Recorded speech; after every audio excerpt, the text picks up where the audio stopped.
I'd like for us to reflect briefly on some words from the Gospel this morning, Luke chapter 12, verse 20. But God said to him, "You fool, this very night your soul is being demanded of you."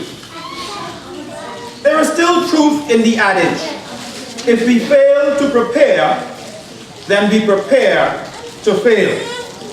This proverbial saying can be applied to many aspects of life, but it is particularly pertinent to retirement. Unfortunately, many individuals who do not adequately prepare for retirement often discover that retirement is not the joy it is hyped to be, but often it is rather serious and a depressing financial burden if you fail to prepare. Thus, it is important that we plan and save for lesser days. But at first glance, the gospel reading seems to contradict this basic principle of life. The gospel reading is a brief biography of a man, a farmer indeed, who does well financially and who plans ahead, but discovers a tragic ending. The story seems brutal because all the farmer did seemed so wise and sensible. It is important to note as we read this story that there is nothing wrong with the wealth this man amassed. There is nothing unchristian about getting rich. To believe this is to miss the point of the story. What happened was the farmer's land produced a great bounty, he had a great harvest, and it made him wealthy. And like most businessmen, he makes an economic decision and replaces his older barns with larger ones. He is not being wasteful or careless. He is using good business savvy. He, dear friends, is being practical. He's thinking ahead because he's preparing for his retirement. What is more astonishing is that this man knew when to stop working. Haven't we watched too many people unable to let go, just clinging onto jobs and positions well past their years, unable to enjoy life, as if their value, their worth, their identity would be lost in their retirement? Not this man. He said, "I have many goods for many years. I will take life easy." And isn't that something we should all strive for? So what is the problem with this man? God said to him, "You fool. This very night your life is being demanded of you." And therein lies the problem.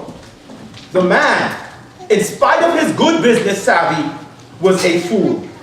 His problem has nothing to do with his intellectual ability or his business acumen. See, as you would know, the word fool in the Bible has a particular meaning. The fool in his heart says there is no God. Heart is referring to belief, not emotion. And so what Jesus is telling us is that the man believed in himself, but not in God. With all that he had accomplished in life, he focused only on himself. He thought it was his own doing that got him where he was. What is wrong with that, we may ask? The problem is, the man had plenty, more than enough for his body, but gave no thought for his soul and eternity. He lived his whole life as if he was the owner.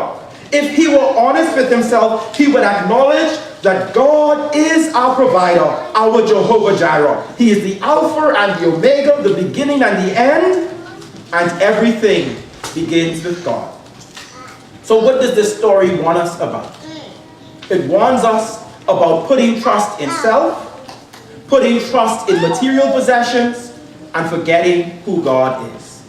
It warns us about greed and our distrust in God. Because greed can cause us to forget that we are only stewards of God's creation.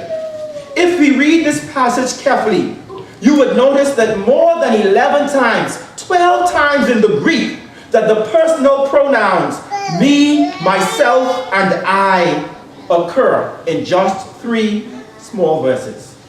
The man forgot he was a steward. He forgot that God was the owner of everything. He forgot that it is God who gave us our health and ability to get what we have. His wealth caused him to forget God. There's nothing wrong with being wealthy. It's when our wealth distracts us and removes our focus from God. So Jesus says to him, watch out. Be on guard, because greed can cause us to forget whose we are and who God is. May we never forget that we are all stewards of what God has provided. It is Him that gives us the ability to do whatever we are doing. All of us, dear friends, live life on borrowed abilities. See, in verse 20 of this passage, Jesus uses the Greek verb apateo, literally to demand back, require back, when he tells the man, this night your soul is being required of you. The verb apateo conveys the idea that life is a loan that must be repaid upon demand. Acts tells us that it is in God that we live and move and have our being. And so the key message of this passage is, security does not lie in our abilities. Security does not lie in material possessions. It lies with God.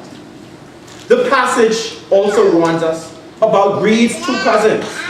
The first is covetousness, the desire to have what others possess. See, greed comes to us in very subtle forms. First, through its cousin, covetousness. Someone in the crowd says to Jesus, tell my brother to divide the inheritance. We love to tell Jesus what to do here. God, I need to win the lotto tonight. I mean, I've said that prayer many times, but I'm just saying. We love to tell God what to do. And so he goes to Jesus and says, tell my brother to divide the inheritance. Now, according to the Jewish law, the older brother was supposed to get the majority of the share, but he wants what his brother has. Covetousness reveals just how subtle greed can be. And unfortunately, like this man, many people tend to look around and in some other way wish or desire to be like someone else. Maybe we want that type of home. Maybe we want our family to be like theirs. Maybe we want our marriage to be like theirs. Be careful of covetousness, because it's a subtle form of greed. The second cousin of greed is envy. If covetousness means I want what others have, envy means I resent the blessings or the good fortune of others, because I wish the good fortune were mine. Actually, envy leads to resentment of another person. The younger brother was resentful of all that he had. Rather than give thanks for what he was blessed with, he focused on what he didn't have. He focused on his brother's share of the inheritance. If we are not careful, dear friends, greed can make us very ungrateful, ungracious, resentful, and selfish. And so Jesus holds up the rich fool as a warning to us that we should not follow in those footsteps. We must be careful against greed and his two cousins, because it brings personal grief and calamity to the community. Look at the division it caused between the brothers.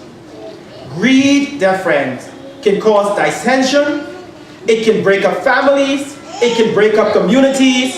It can cause personal grief.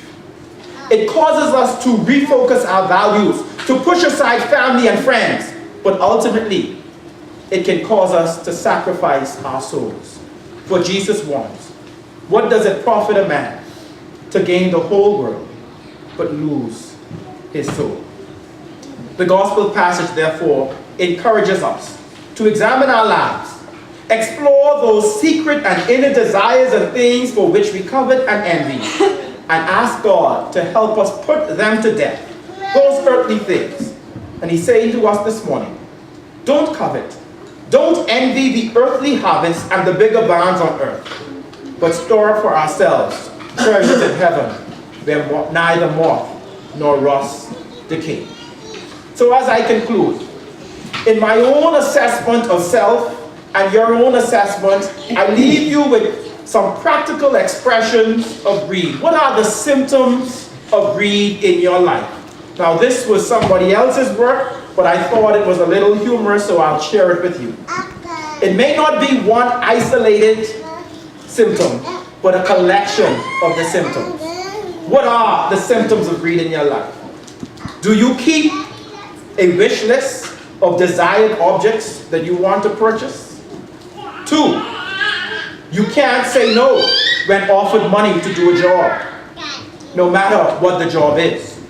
3, you're always seeking ways to make more money. Now, that in itself is not bad, but in the whole gamut of things, it can be. 4, you feel resentment when someone acquires what you would like to have. 5, you have fallen for several get-rich-quick schemes. Joined a multi-level marketing firm. 6, you're severely disturbed after losing a relatively small amount of money. And I knew this one directly applied to me last weekend when I was at the wedding in Turks and Caicos, because for one of the events, they had a casino night. And after my $6 was lost, I said, I've had enough.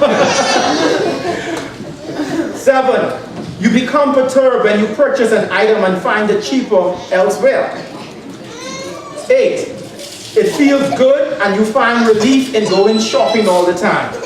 9, you'd rather have a high-paying job than one which is more interesting and more rewarding. 10, you feel uneasy around people who are wealthier than you. 11, you make disparaging remarks about people who are rich.